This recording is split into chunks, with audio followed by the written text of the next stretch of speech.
muno wake tapenya kuno kankambe naweso unafunika ufomere ndidachita inechi nchola kwika ndiri ndi mawu kwa iwe munthawi yakupita kwa mayi sunga madye bwino mwini mamuna ndikumazunzika tsoka lachikhalire tapenya kuno tsoka lachikhalire limeneli tsoka lachikhalire ukutidwa ndikambe nanu asimayi otere amene mumakondwera ndi azibambo amene amazunza azikazi wawo andituno tsoka lake ndili azibambo oterewa amapereka wana mbirimbiri kumbisiri angasasagawo uko mwana osawalerayi kumasiya wana wawo akufutika kunyumba kumakanyama wana kuchibwezi wana wawo ngati ochita kukumbali mbulu pakhomo pawo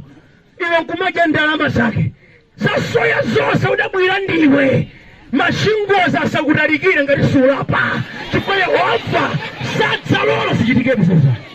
Tandimva mbale wanga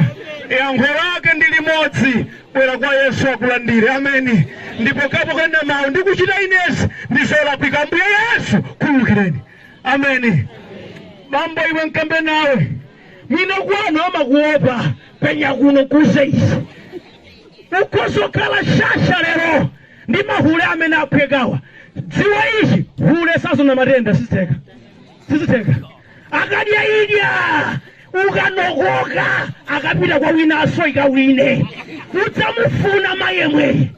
hule sanga kuchapira zovala iwe uli bedridden sizingateka mahule akamene wali mahule mukachape sawa kana sizingateka andimvani chimene sizingateka